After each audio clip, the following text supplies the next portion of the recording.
मित्रों नमस्कार। मैं मनोज सिंह आप सभी का स्वागत एवं अभिनंदन करता हूँ। हाँ, जैसे जैसे इसके पहले हम लोग समास कल से समास पढ़ना शुरू किए हैं। तो समास में सबसे पहले समस्या ये है कि समास। हाँ, समास में हमने आपको बताया कि अव्ययी भाव समास। अव्ययी भाव समास को हम पढ़ चुके हैं। सबसे पहले यही तो जानिए समास कितने प्रकार के हैं। अगर परीक्षा में आपसे पूछा जाएगा, बिहार अभी पेपर हम देख रहे थे बिहार का। हाँ, बिहार पेपर में पूछा था समास के कितने प्रकार हैं। तो वहां पर 2023 में अभी जो परीक्षा हुई है उसमें 4 माने हैं, लेकिन ऐसा नहीं है। अगर देखिए संस्कृत में देखा जाए तो 4 प्रकार के मुख्य रूप से अगर देखा जाए तो समास के 4 प्रकार होते हैं। अगर हिंदी में देखा जाए तो 6 प्रकार के होते हैं। लेकिन बिहार अब किस तरीके से माना है वो बिहार को ही पता है। बिहार बोर्ड कैसे 6 को 4 मान लिया है। तो यहाँ पर नहीं, हम लोगों को इतना फोकस करना है कि सिर्फ समास अगर देखें समास कितने प्रकार हैं तो 4 प्रकार हैं, मुख्य रूप से 6 प्रकार हैं। हमने बताया था मुख्य रूप से अव्ययी भाव समास और द्वंद्व समास, तत्पुरुष समास और बहुब्रीहि समास। उसके बाद हमने आपको बताया तत्पुरुष के 2 भेद हो जाते हैं, एक द्विगु समास हो जाता है और दूसरा कर्मधारय समास हो जाता है। तो द्विगु समास में हमने आपको कल बताया कि संख्यावाची जो पहला पद पूर्व पद जो होगा वो संख्यावाची होगा, वहां पर द्विगु समास हो जाएगा। उसके बाद हमने बताया पूर्व पद उपसर्ग हो या आभिचारी हो, अव्यय हो, तो वहां पर क्या हो जाएगा, वहां पर आपका अव्ययी भाव समास हो जाएगा। और अव्ययी भाव समास में पूर्व पद प्रधान होता है। अभी हमने 2 ही पढ़ा है, सिर्फ कौन सा, एक अव्ययी भाव समास पढ़े हैं और दूसरा द्विगु समास पढ़े हैं। हाँ, द्विगु समास में कुछ उदाहरण जो हैं कल आपसे छूट गए थे, तो यहाँ इनको देख लीजिए। यहाँ कल की परिभाषा वही है, द्विगु जो आप पढ़े हैं। आपको यही इतना बढ़ाना है। एक होता है अठकोना, अर्थात 8 कोना। यहाँ पर 8 गिनती आ गई है तो आपको द्विगु समास कर देना है, क्योंकि पहला पद संख्यावाची है। यहाँ पर शतांश, 7 अर्थात 7 अंक, ये भी शतांश हो जाएगा। उसके बाद नवग्रह, ग्रह जो नवग्रह, ये भी गिनती आ गई है तो भी यहाँ पर द्विगु समास हो जाएगा। इसके बाद चौराहा, 4 राहों, 4 राह जहाँ पर है वही चौराहा है, तो यहाँ संख्यावाची हो गया। तो यहाँ पर आपका क्या हो जाएगा, यहाँ पर द्विगु समास हो जाएगा। आइए अगला हम देखते हैं समास में। अगले अगला समास देखते हैं कौन सा। हमने आपको बताया था द्वंद्व समास, तो देखते हैं तीसरा। देखते हैं तीसरा समास कौन सा होगा। तीसरा हो जाएगा द्वंद्व समास। अब हम देखें इसमें क्या है। हाँ, द्वंद्व समास। द्वंद्व समास की अगर हम परिभाषा देखें तो इसकी परिभाषा क्या होगी द्वंद्व समास की, जिसमें दोनों पद प्रधान होते हैं। अर्थात हमने बताया कि इसमें दोनों पद प्रधान होते हैं, दोनों पद प्रधान होते हैं,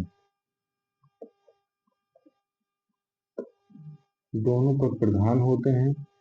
तब कौन सा हो जाएगा, जहां पर दोनों पद प्रधान होते हैं पद, वहां पर आपका द्वंद्व समास हो जाता है। तो हम आपको बताएं, उदाहरण अगर देखें तो क्या होगा। उदाहरण अगर देखें तो माता पिता, माता और पिता।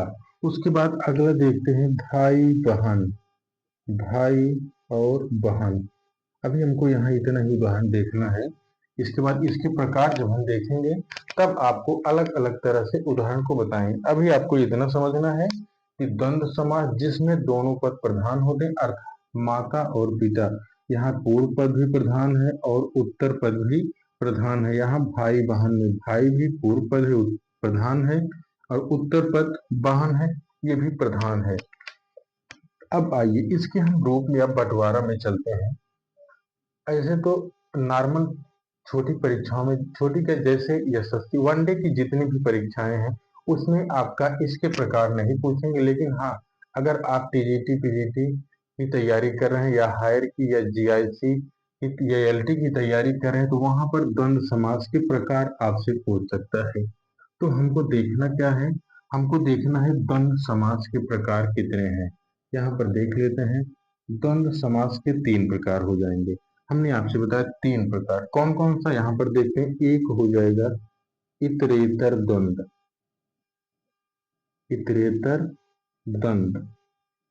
हाँ, अगर यहाँ देखें हम इतरेतर का, तो इतर इतर अर्थात अलग अलग जो हो जाएगा वो इतरेतर द्वंद हो जाएगा। उसके बाद दूसरा हम देखते हैं वैकल्पिक। वैकल्पिक तो आप लोग बहुत अच्छी तरीके से जानते होंगे। वही वैकल्पिक विकल्प है जो एक सही हो, तो एक विकल्प में एक ही आगे माना जाएगा और दूसरा थोड़ा गौण रूप में माना जाएगा।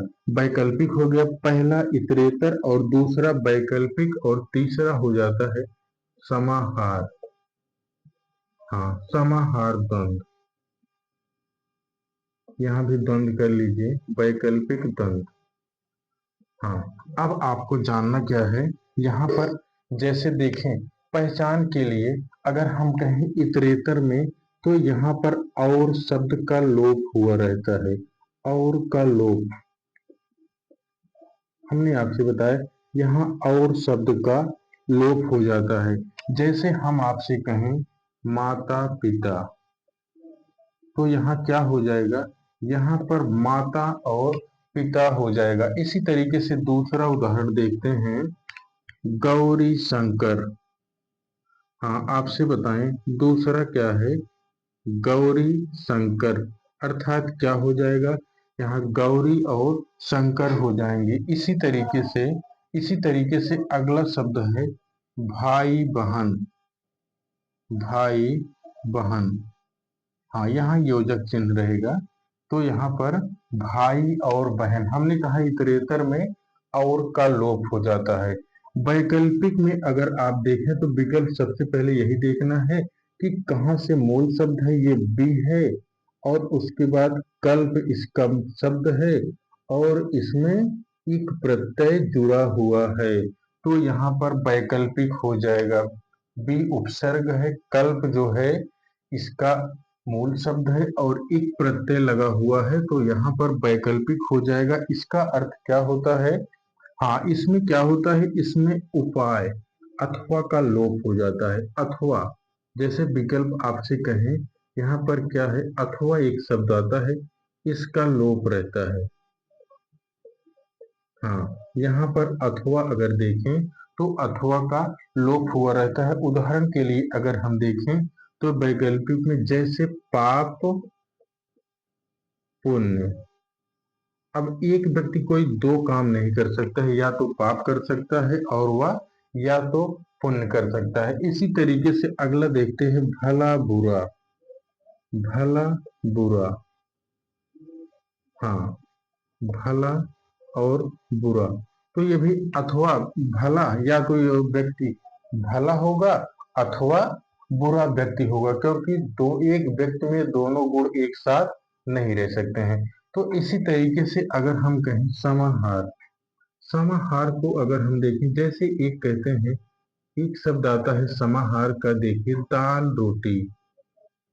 दाल रोटी समाहार तो वही है, जैसे हमने आपसे कहा क्या आपकी दाल रोटी चल रही है, इसका मतलब आपका जीवन यापन किसी ठीक ठाक तरीके से चल रहा है, तो यही होगा। जैसे आपसे हम कहें घर द्वार, घर द्वार, तो ये भी समाहार हो जाएगा, क्योंकि जब हम कहते हैं घर और द्वार, घर के सामने जो जगह होती उसी को द्वार कहते हैं। घर और द्वार जो है ये एक दूसरे के समाहार द्वंद में आते हैं। हाँ, अभी हमने आपको क्या बताया, हमने आपको बताया द्वंद समास की परिभाषा क्या है, जिसमें दोनों पद प्रधान होता है। इसके तीन प्रकार हैं, इतरेतर द्वंद, वैकल्पिक द्वंद और समाहार द्वंद। तो इतरेतर में हमने बताया और का लोप हो जाता है, वैकल्पिक में अथवा का, समाहार में भी और का लोप हो जाता है। यहाँ भी और का लोप होता है, हाँ समाहार में। आइए अब हम लोग एक एक, हाँ एक एक प्रकार को देखते हैं, इतरेतर, वैकल्पिक और समाहार को। तो यहाँ पर हम देखते हैं द्वंद्व समास के एक एक को, धीरे से इनके उदाहरण हम देखते हैं। हाँ, यहाँ पर हम देखें इतरेतर द्वंद, जैसे हमने कहा पहला द्वंद का क्या हो जाएगा, इतरेतर द्वंद। हाँ, इतरेतर द्वंद्व हो जाएगा। अब यहाँ पर हम देखें इतरेतर क्या कहेंगे, जहां दोनों पद अलग अलग, जहां पर दोनों पद, यहाँ इसी परिभाषा देख लीजिए, जहां पर दोनों पद स्वतंत्र स्वतंत्र अस्तित्व रखते हों। हमने आपसे बताया जहां पर दोनों शब्द स्वतंत्र रखते हों, अर्थात दोनों शब्द तो हैं लेकिन स्वतंत्र अर्थ रखते हों, उसे इतरेतर द्वंद्व कहा जाता है। उसे इतरेतर द्वंद्व कहा जाता है, कहते हैं कहते हैं। अब यहाँ हम देखें स्वतंत्र अर्थ है, तो उदाहरण में यहाँ हम देखते हैं, जैसे अभी उदाहरण सभी देख लीजिए, उदाहरण कौन कौन से हो जाएंगे। हाँ, उदाहरण में माता पिता, माता पिता पहला हो गया, माता और पिता। उसके बाद अगर देखें तो क्या हो जाएगा, भाई बहन। दूसरा उदाहरण हो जाएगा भाई बहन, और तीसरा अगर देखें क्या हो जाएगा, गाय बैल। हाँ, तीसरा उदाहरण अगर देखें तो हो जाएगा गाय बैल। और उसके बाद अगर देखें अगला क्या होगा, तो कंदमूल। यहाँ पर कंदमूल जो है, कंद और मूल दो अलग अलग हैं, अलग अलग अस्तित्व रखने वाले हैं, कंदमूल। उसके बाद यहाँ देखें हरि हर, यहाँ भी देखें हरि अलग अस्तित्व रखता है और हर अलग रखता है। हरि विष्णु जी को कहते हैं और हर जो है शंकर जी को कहते हैं, तो दोनों अलग अलग अस्तित्व रखते हैं। अगला है राजा रानी। राजा रानी, यहाँ पर भी राजा अलग अस्तित्व रखता है और रानी अलग रखता है। यहाँ पर ये डैश का रहेगा। हाँ, इसको इस तरीके से करते हैं, राजा रानी। राजा रानी, तो दोनों अलग अलग हैं, तो अलग अलग अस्तित्व रखेंगे। अगला है नाक कान। नाक कान, हमने आपसे बताया अगला क्या होगा, अगला होगा नाक कान। उसके बाद अगला उदाहरण हो जाएगा बेटा और बेटी, तो इसमें भी और जो है छिपा हुआ है। इसी तरीके से अगर हम देखें तो ऋषि मुनि, ये भी जो है इतरेतर द्वंद्व के उदाहरण हो जाएंगे। हमने आपको अभी बताया इतरेतर के। इतरेतर द्वंद्व में क्या होता है, जहां पर दोनों पद तो होते हैं लेकिन उनका स्वतंत्र अस्तित्व रहता है, तो वहां पर इतरेतर द्वंद्व होता है। माता पिता, भाई बहन, गाय बैल, कंदमूल, हरिहर, राजा रानी, नाग कान, बेटा बेटी, ऋषि मुनि। इसके बाद देखते हैं दूसरा देखते हैं द्वंद्व समास का दूसरा प्रकार क्या है। तो दूसरा प्रकार हम देखते हैं, हमने आपको बताया था दूसरा वैकल्पिक। वैकल्पिक वैकल्पिक किसका भेद है, तो दूसरा जो है द्वंद्व समास का उदाहरण है वैकल्पिक। वैकल्पिक द्वंद्व समास, द्वंद्व समास। अब यहाँ हम देखते हैं कि इसकी परिभाषा क्या हो सकती है। वैकल्पिक की परिभाषा क्या हो सकती है, जिस द्वंद्व समास में दोनों पदों में विकल्प हो। जिस समास में, हमने आपको बताया जिस द्वंद्व समास में, द्वंद्व समास में विकल्प हो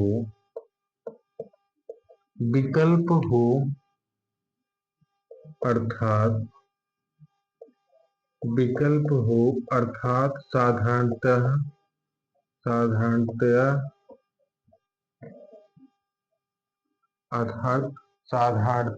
हाँ, यहाँ पर देखिए साधारणता,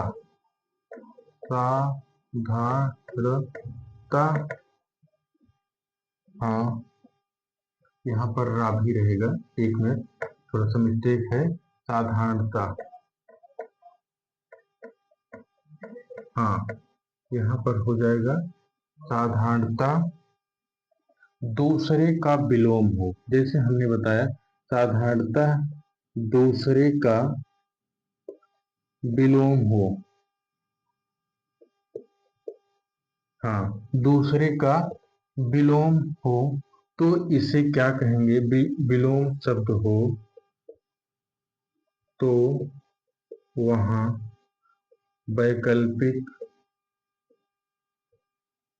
वहाँ वैकल्पिक द्वंद्व समास होता है। द्वंद्व समास होता है। हाँ, यहाँ पर हम उदाहरण देखते हैं वैकल्पिक के। तो उदाहरण देखें एक बार। हाँ, उदाहरण में हम देखें, जैसे आपसे इसके पहले अभी हम बताए थे पाप पुण्य। पाप पुण्य, तो क्या ये एक दूसरे के उदाहरण नहीं है? हाँ, एक दूसरे के, हाँ उदाहरण नहीं, एक दूसरे के विलोम। हमने आपको बताया जहां पर विकल्प हो अर्थात साधारणतः दूसरे का विकल्प हो वहां पर वैकल्पिक द्वंद्व समास होता है। तो हमने पहला उदाहरण बताया पाप पुण्य। इसके बाद दूसरा है भला और बुरा। ये भी विलोम शब्द यहाँ पर हैं। अगला है अन्न जल। हाँ, इसके बाद नहीं, अन्न जल नहीं होगा। पाप पुण्य भला बुरा, उसके बाद राग विराग। हाँ, हमने आपको बताया राग विराग। उसके बाद अगला क्या होगा? थोड़ा बहुत। थोड़ा और बहुत। हाँ, इसके बाद देखते हैं सुख दुख। सुख दुख। यहाँ पर अगर देखें तो सुख दुख भी एक दूसरे का विलोम शब्द है। अगला शब्द है यहाँ पर धर्मा धर्म। धर्मा धर्म। तो यहाँ पर अगर हम देखें धर्मा धर्म को हम किस तरीके से लिख सकते हैं? तो यहाँ पर अगर हम अलग करके धर्म और अधर्म करेंगे तो मिलकर धर्मा धर्म हो जाएगा। इसके बाद अगला शब्द है जीवन मरण। जीवन और मरण। तो यहाँ हम आपसे बताएं, यहाँ भी दोनों का विलोम शब्द हो जाएगा। हमने इसके पहले आपको इतरेतर बताया जो अलग अलग होगा। वैकल्पिक में हमने बताया कि वैकल्पिक वो होगा जिसमें दोनों का विकल्प हो, अर्थात विलोम शब्द होगा वहां पर वैकल्पिक होगा। तो यहाँ पर पाप पुण्य, भला बुरा, राग विराग, थोड़ा बहुत, सुख दुख, धर्माधर्म, धर्म प्लस अधर्म ही धर्माधर्म हो जाएगा, और जीवन मरण। यहाँ पर अगर देखें तो ये वैकल्पिक के उदाहरण हुए हैं। अगला देखते हैं तीसरा उदाहरण। तीसरा प्रकार द्वंद्व समास के तीसरे प्रकार को हम देखते हैं। तीसरा प्रकार क्या है? तीसरा हमने आपको बताया कि समाहार। तीसरा क्या है? द्वंद्व समास के तीसरा प्रकार है समाहार। हाँ, यहाँ देखिए समाहार द्वंद्व समास। समाहार द्वंद्व समास। अब देखें इसकी परिभाषा क्या हो सकती है। समाहार की परिभाषा क्या हो? जहां पर दोनों पदों में समाहित होने का भाव मिले। अब यहाँ क्या देखना है? जहां पर जहां पर दोनों पदों, हमने कहा जहां पर दोनों पदों में समाहित होने का भाव मिले। समाहित होने का भाव मिले। जहां पर दोनों पदों के समाहित होने का भाव मिले और अर्थात एक नए शब्द का, अर्थात एक नए शब्द का, एक नए शब्द का समाहार हो जाए। एक नए शब्द का समाहार हो जाए। समाहार हो जाए तो वहां पर तो वहां पर समाहार समाहार द्वंद्व समास होता है।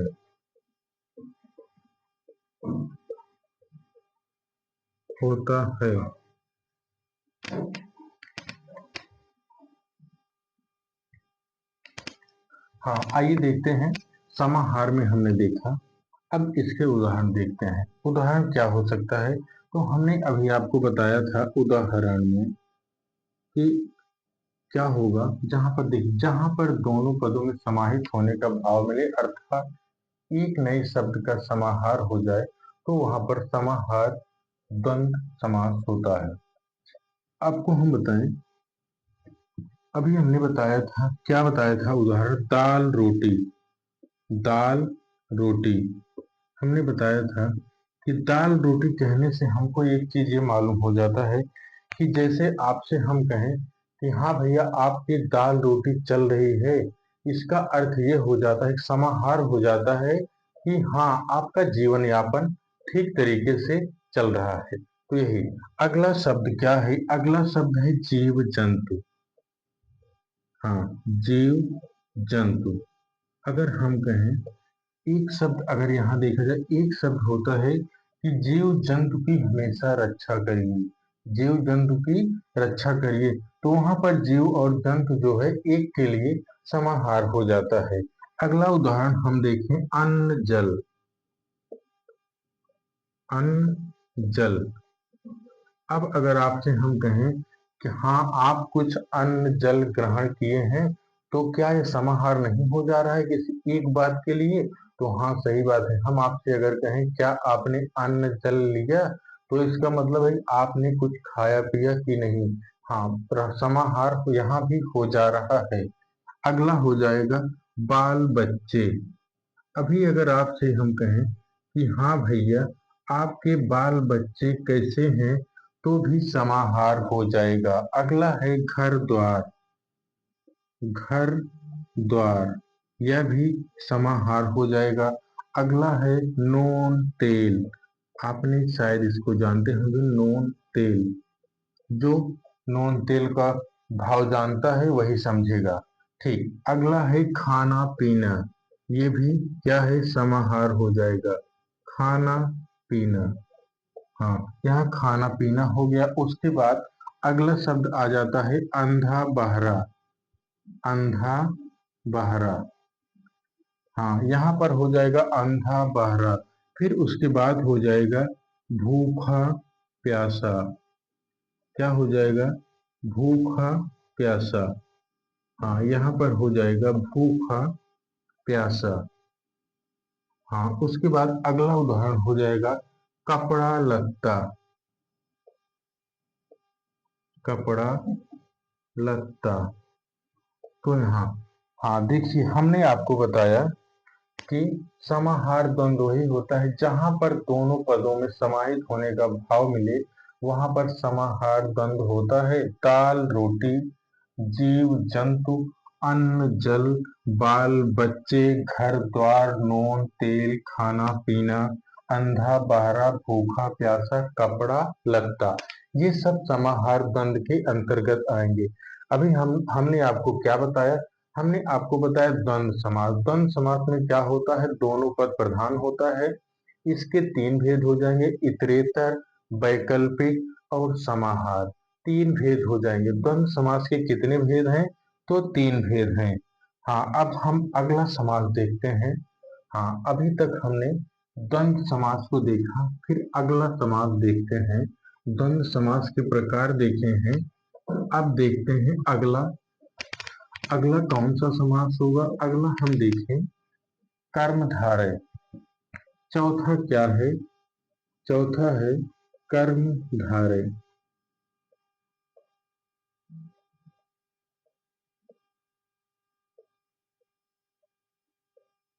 हाँ, अगला समास है कर्मधारय। तो आप कैसे जानते हैं कि कर्मधारय समास है?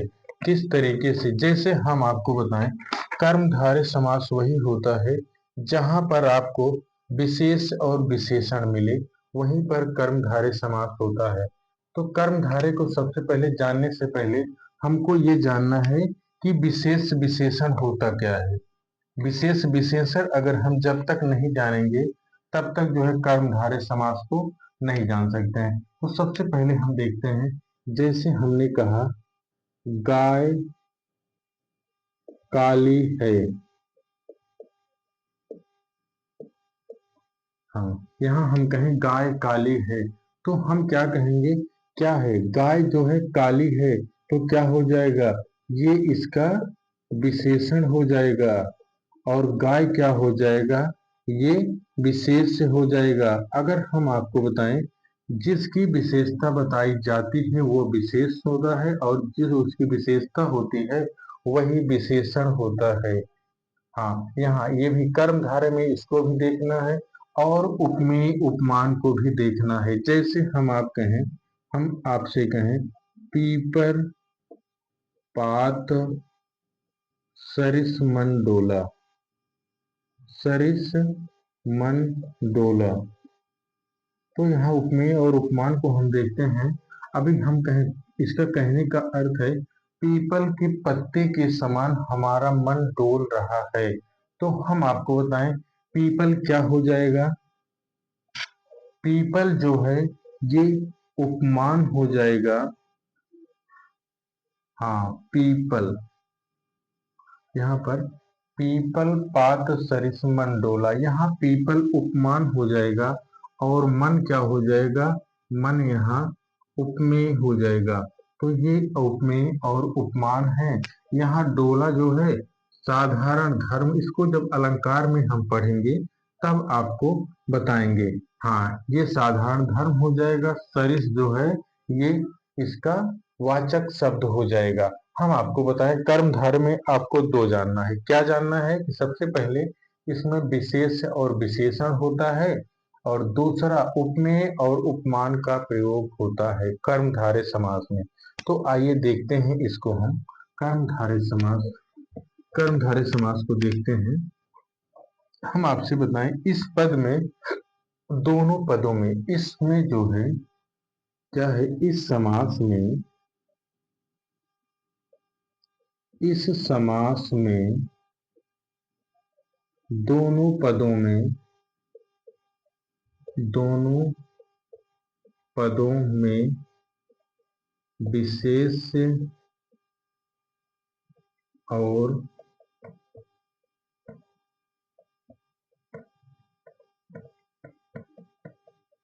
हाँ, यहाँ विशेष और विशेषण का संबंध होता है। विशेष और विशेषण का संबंध होता है, संबंध होता है। अब यहाँ देखो, यहाँ क्या है कि हमने आपको बताया जहां पर विशेष और विशेषण का संबंध होगा वहां पर क्या होगा, वहां पर कर्मधारय समास होगा। तो आइए हम इसको देखते हैं उदाहरण के रूप में। हाँ, कर्मधारय समास के कुछ उदाहरण देखते हैं। जैसे हाँ, यहाँ पर देखें उदाहरण, उदाहरण क्या है, उदाहरण है महाजन। महाजन, तो यहाँ क्या हो जाएगा, यहाँ महान प्लस जन, यहाँ इस तरीके से हो जाएगा महान जन। तो क्या हो जाएगा, जन की क्या विशेषता है, जन जो है वो महान है तो यहाँ क्या हो जाएगा, महाजन हो जाएगा। अगला उदाहरण देखते हैं। अगला उदाहरण है नील गाय। हम आपसे बताएं अगला उदाहरण है गाय, नील गाय। तो गाय की विशेषता क्या है कि गाय जो है नील गाय अर्थात नीली गाय है, इसे नील गाय कहेंगे। अगला है खुशबू। खुशबू, अब बू को आप दो तरीके से जानते हैं, एक बदबू वाली होती है और एक खुशबू वाली बू होती है। तो यहाँ बू कैसी है, बू का अर्थ गंध होता है या सुगंध होता है। तो जो अच्छी है वो खुशबू हो जाएगा और जो बुरी है वो बदबू हो जाएगा। ठीक है, इसके बाद अगला हम देखते हैं काली मिर्च। काली मिर्च, तो इसमें क्या हो जाएगा, इसमें वो मिर्च कैसी है, मिर्च काली है। मिर्च की क्या विशेषता है? मिर्च काली है। ठीक है। उसके बाद अगला देखते हैं, नील कमल। नील कमल अर्थात कमल कैसा है? कमल नीला है। अगला क्या है? काला पानी। हाँ, काला पानी क्या है? पानी की क्या विशेषता है? पानी जो है काला है। हाँ। अगला शब्द है महात्मा। महात्मा महान है जो आत्मा, अर्थात एक व्यक्ति के लिए रूढ़ हो जाता है, महात्मा गांधी जी के लिए रूढ़ हो जाता है, इसलिए इसे हम पहले विकल्प पर बहुव्रीहि रखेंगे। अगर बहुव्रीहि नहीं है तो दूसरे विकल्प पर इसे हम कर्मधारय समास कहेंगे महात्मा में। अगला शब्द है परमानंद। परमानंद क्या है इसकी विशेषता? अर्थात आनंद जो परम है, परम अवस्था का आनंद जो है वही परमानंद है। उसके बाद अगला क्या है? छुट भैया। छुट भैया तो क्या हो जाएगा इसका? छुट भैया का क्या होगा कि भैया कैसे हैं? भैया छोटे वाले हैं, तो यहाँ हो जाएगा छुट भैया। अगला शब्द हो जाएगा गुरुदेव। गुरुदेव। हाँ, गुरुदेव। हाँ, गुरु कैसे हैं? देव के समान है। सही भी कहा जाता है कि जो गुरु होता है वो देव के समान होता है। इसी तरीके से हमारे गुरु जी हैं, हमारे गुरुदेव को आप लोग जानते ही हैं। जो हमारे संपर्की हैं, जो हमको जानते हैं, हमारे गुरुदेव को जानते हैं। आज जो भी हम जहाँ भी जिस जगह पे हैं वो अपने गुरुदेव की ही बदौलत हैं, क्योंकि अगर हमको हिंदी पढ़ना कोई सिखाया है तो हमारे गुरुदेव हैं। गुरुदेव के कारण ही आज हम यहाँ पर हैं, उन्हीं का आशीर्वाद है सदा। गुरुदेव का आशीर्वाद हमारे या हम ही नहीं, हम सभी के ऊपर गुरुदेव का आशीर्वाद बना रहे। तो हमारे गुरुदेव कैसे हैं? हमारे गुरुदेव जो है देव के समान है, अर्थात देवता के समान है। तो गुरुदेव में जो है कर्मधारय समास हो जाएगा। उसके बाद हम अगला उदाहरण देखें, भुज दंड। यहाँ पर क्या देखें? भुज दंड। तो भुजा कैसी है? दंड अर्थात मजबूत भुजा है, डंडे के समान मजबूत है, तो भुज दंड हो जाएगा। अगला क्या है? अगला है चरण कमल। चरण कमल।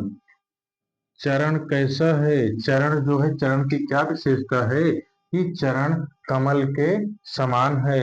अगला देखते हैं प्रिय सखा। प्रिय सखा। सखा कैसा है?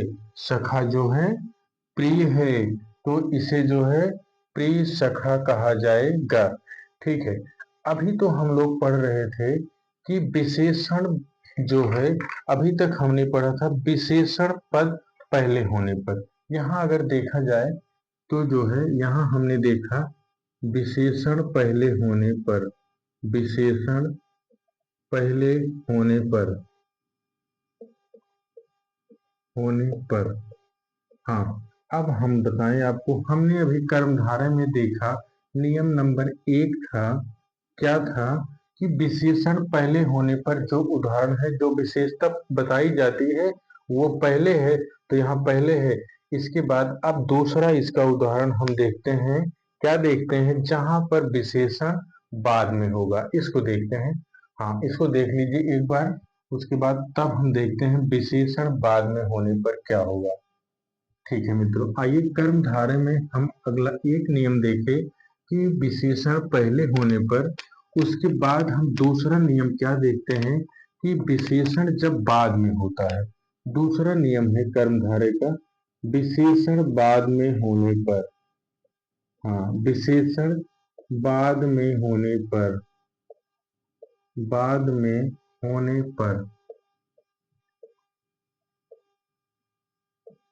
अब यहाँ आपको बताएं कि विशेषण बाद में होने पर जो उदाहरण, उसको हम देखा जाए। जैसे पहले क्या होता है, पहला ही उदाहरण है पुरुषोत्तम।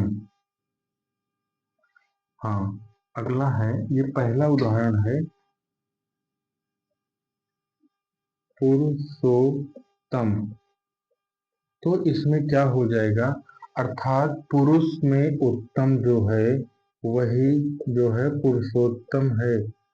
पुरुष और उत्तम, तो यहाँ पुरुष है, उसका क्या विशेषता है, पुरुष उत्तम है, तो यहाँ पर जो है ये विशेषण बाद में हुआ है। हाँ, अगला उदाहरण देखते हैं देशांतर।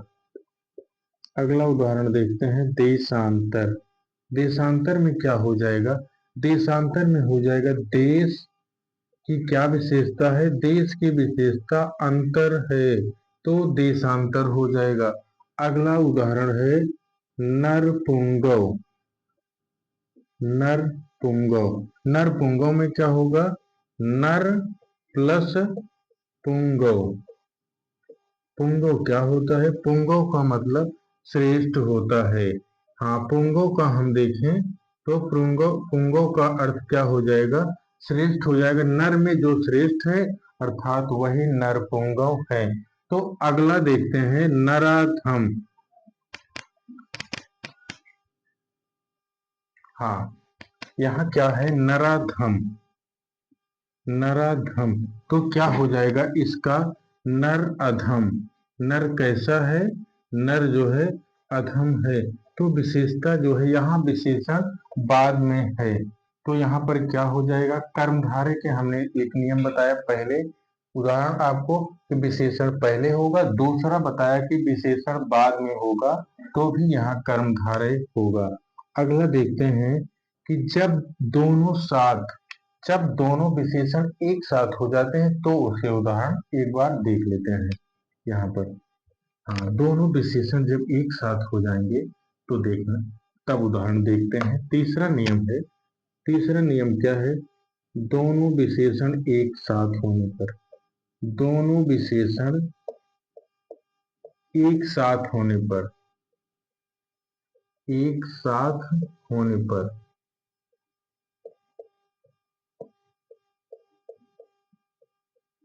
हाँ यहाँ पर देखें, दोनों जैसे विशेषण है तो जैसे दोनों विशेषता ही है, तो मोटा ताजा, मोटा ताजा, हमने कहा दोनों विशेषण एक साथ है, मोटा ताजा, सीधा साधा। हाँ, मोटा ताजा, सीधा साधा। उसके बाद दूसरा उदाहरण हो जाएगा श्याम सुंदर। श्याम सुंदर, यहाँ श्याम भी विशेषण है और सुंदर भी विशेषण है, तो श्याम सुंदर हो जाएगा। अगला हो जाएगा भला बुरा। भला बुरा, अगला हो जाएगा हरा भरा। हरा भरा, उसके बाद हो जाएगा शीतोष्ण। क्या हो जाएगा, शीतोष्ण, तो इसका हो जाएगा शीत और उष्ण दोनों हो जाएगा, दोनों विशेषण है। अगला होगा लाल पीला। लाल पीला, ये भी दोनों विशेषण ही है। अगला है ऊंच नीच। ऊंच नीच,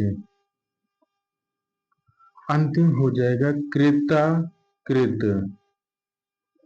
हाँ, ये जो है कृताकृत, ये जो है दोनों विशेषण है। आज हमने आपको दो समास बताया, एक जो है हमने आपको द्वंद्व बताया और दूसरा कर्मधारय समास। अभी तक हम लोग चार समास को पढ़ चुके हैं। हाँ, अगली क्लास में हम तत्पुरुष समास को पढ़ेंगे। तत्पुरुष समास थोड़ा लंबा है, बड़ा है, इसीलिए एक क्लास में सिर्फ तत्पुरुष को बताया जाएगा और उसके बाद बहुब्रीहि समास, दो क्लास में आपका समास को समाप्त कर दिया जाएगा। हाँ, हमने मित्रों आपको क्या बताया, सबसे पहला समास अव्ययी। अव्ययी में क्या होता है, अव्ययी में पूर्व पद प्रधान होता है, द्वंद्व में दोनों पद प्रधान होता है, तत्पुरुष में उत्तर पद प्रधान होता है, बहुब्रीहि में कोई पद प्रधान नहीं होता है, किसी तीसरे का बोध होता है। उसके बाद आपको बताएं तत्पुरुष समास के दो भेद हो जाते हैं, एक द्विगु समास हो जाता है, दूसरा कर्मधारय होता है। द्विगु समास संख्यावाची, हमेशा उसका पहला पद द्विगु समास का संख्यावाची होगा और कर्मधारय पर विशेष, और कर्मधारय समास में विशेष और विशेषण होता है। तो मित्रों हम लोग अभी तक चार समास को पढ़ चुके हैं। हाँ, अगली क्लास में फिर आप लोगों से मिलेंगे। तब तक के लिए मित्रों, नमस्कार।